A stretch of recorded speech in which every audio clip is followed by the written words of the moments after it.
This is fun. So how many here have had a relationship or a friendship that you liked? Giggles. Good. Good, good. And then how many of you had a relationship or a friendship that didn't end so well or just ended abruptly? You either ended it or they ended it, and maybe you didn't even know. Great. So today I'm going to talk about a thing called the hierarchy of relationships. And this was created by my mentor, Steve Linder. And back in 2010, he taught it to me. And since then, I have played with it. And so we're going to play with this. At the end of this, I'm going to give you an opportunity there's a QR code, and you just download the slide at the end. Normally, I have people take notes. You're going to draw 5 circles and 2 lines. It's easy. Okay? So, I do have lovely hair, but it gets in my way. So we're going to get into this. You know, when the hair goes up, 2 things are happening, one or the other.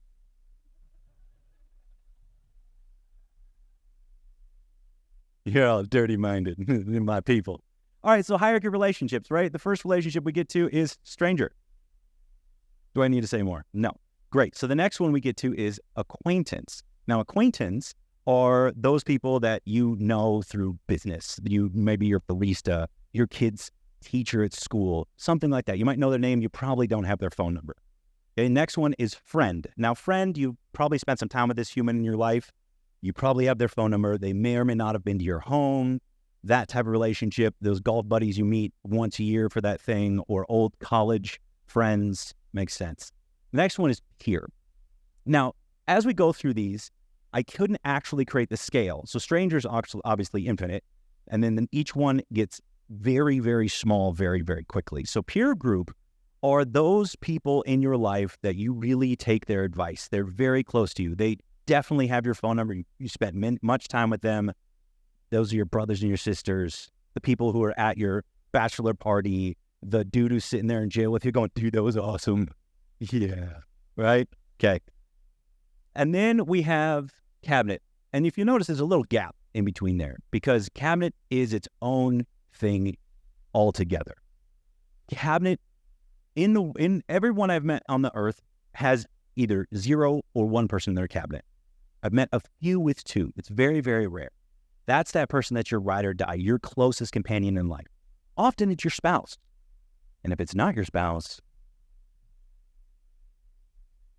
yeah. So now let's talk about money. This is one of my favorite examples to give. So a stranger walks up to you and says, hey, can I have $500 or can I get a loan? Wells Fargo's that way, buddy. Right? An acquaintance walks up to you and goes, hey, can I get some money?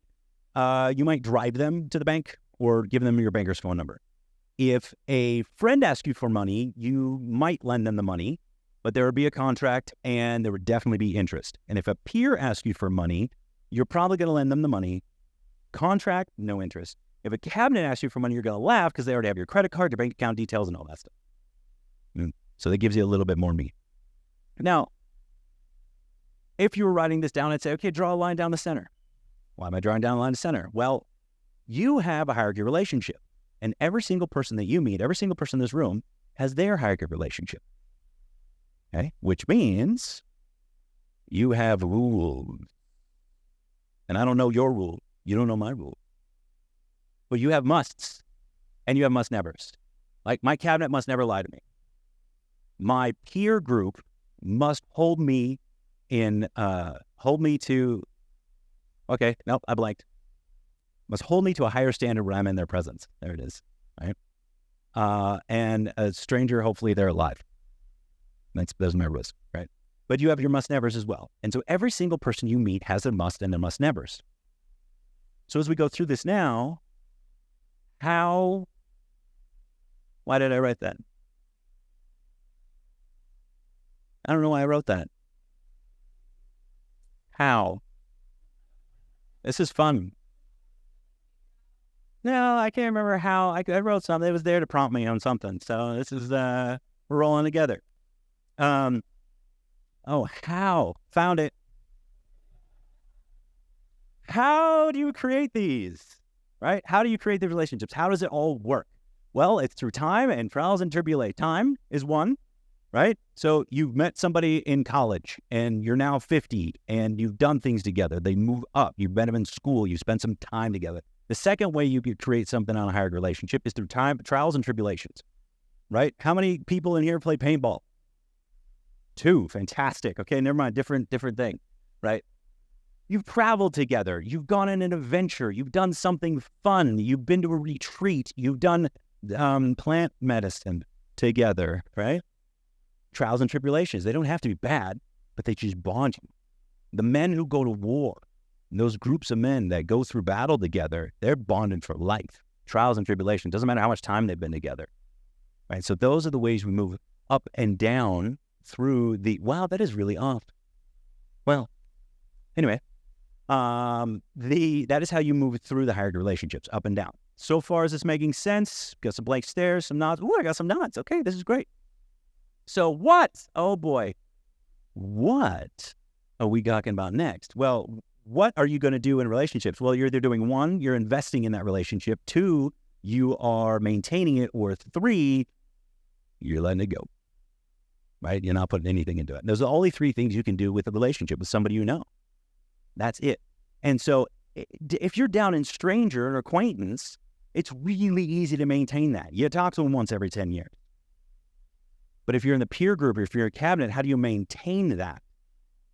Well, that depends on your relationship. Energy. So now let's talk about energy. Energy is fascinating with this. So energetics. When I meet somebody in life, I choose to give out peer energy, not peer resources. Let's be clear. Energy and resources are different. Peer energy. Hi, how are you? What's going on? Can I get you some food? Right? How do I do that? Well, there's natural. That's what I do, right? And then you have your choice. So I choose to give that, but what are you choosing? Dating. Oh my God, this one's fun. I put these up there just so I could remember because I knew I would go off track when I do that. Dating's fascinating. Some of you are probably married here, some of you are dating, whatever. When you start dating, you meet somebody nowadays on some little snappy, flippy, go swipe left. You go from stranger to acquaintance instantly. And then if you start dating, you have to give each other peer energy. But there's no base for it. There's nothing there. So all of a sudden, you could break somebody's rules while you're dating, and it's done. Ghost. Terrible. So in the energy, we need to be aware of disproportionate energy. So how many of you have ever had this happen? You meet somebody, you're like, oh my God, we are best friends. Yeah. Or they do that to you. That's probably what they do. They say you're best friends. And then, but they were like, wait, we're just acquaintances. We're just chilling. I don't know you. So I give you acquaintance energy, but the other person is giving peer energy down. But there's a disproportionate to that. And so pretty soon it goes, why aren't you giving the energy I'm giving to you? What's going on? Well, I barely know you. So I'm giving you exactly the proportion of energy of our time and trials and tribulations can give. Right? We've all seen that. Or somebody is in, you've been giving peer energy because you thought you were in the peer and they're like, no, we're just friends. And you realize that they've been draining you. And you go, oh, that's because we're not here. We have a disproportionate. So cool. I'm going to go to friend energy, just like you are. Yo, where's all the cool things you've been giving to me, man? Like you were letting me at your house. You were doing this. Like I could call you whenever I needed help, but I was never there for you. Obviously, that's because we're just friends. But what happened to that? And you go, well, I'm giving you exactly what you're giving. And so then they go, I'm out. Right? Nobody ever had that happen, right? It's totally, no, right, just me. So what's fascinating is as I was thinking about this over the years, and I realized there's different levels in each tier, okay? So I counted like 27 in friend. It was insane. It broke my brain. So now I'm just saying high friend, low friend. High acquaintance, low acquaintance. But in the peer group, there's 3 levels. And this one's fascinating. So now that's just right in that little section area, right? I'm just zooming in on this. You have trial peer. You meet somebody, and that's that like, do we have a soul connection? Are we best friends? Did we just become best friends? Right? But that's real. We've felt that before. So we move them into trial peer, we give trial peer energy, and we see how they show up. I have a friend of mine I met almost 2 years ago, Jeff Potts. Met him on the mountain. After the day of snowboarding, we're like, I think we're brothers. I put him in trial peer, and he stayed there. And now we're more an established people. We'll get to that. But he showed up. and he met my rules, I met his rules, and now we're very, very close friends, right? That can happen. But I chose to put that person in that level, knowing that there was a disproportionate, but then they showed up. So then you have established peers. Those are the people that have been in your life for a long time. You know them, you trust them. That's that brother, sister you can call at 2 o'clock in the morning, and they're there. Now, I also realize there's a very, very small group at the top called epic peer, and I spelled it epoch for a reason. It's not a misspelling. Epic peer are that handful of humans you have in your life. Those are the 2 o'clock in the morning friends. Those are the people that no matter what happens in life, they're there.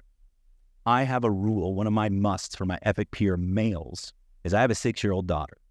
One of the rules for them is I have to be able to trust you alone with my 6-year-old daughter and know that she's going to be safe and cared for. And a couple of you know a couple of my epic peers, Jeff and Trey. They fit that, right? So it's fascinating as you look at this because people will be like, oh, I've got like 15 people in my cabinet. No, they're probably just epic peers. And if you really look at it, they're probably a high friend. Sorry. So this is fun, right? So now you can take a look at your life, and now you're all going to go home like, oh my God, is he an epic peer? Is he a friend? Like, oh my God, are we acquaintances now? This is fabulous. Give me your phone number. We can be friends. Right? You can create your own words for it if you like.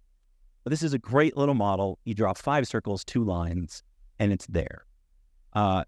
If you want, you can scan that QR code and you can download it. So my name's Andrew Reed. This was the Hierarchy of Relationships, originally created by Steve Linder and augmented by myself. Thank you so much.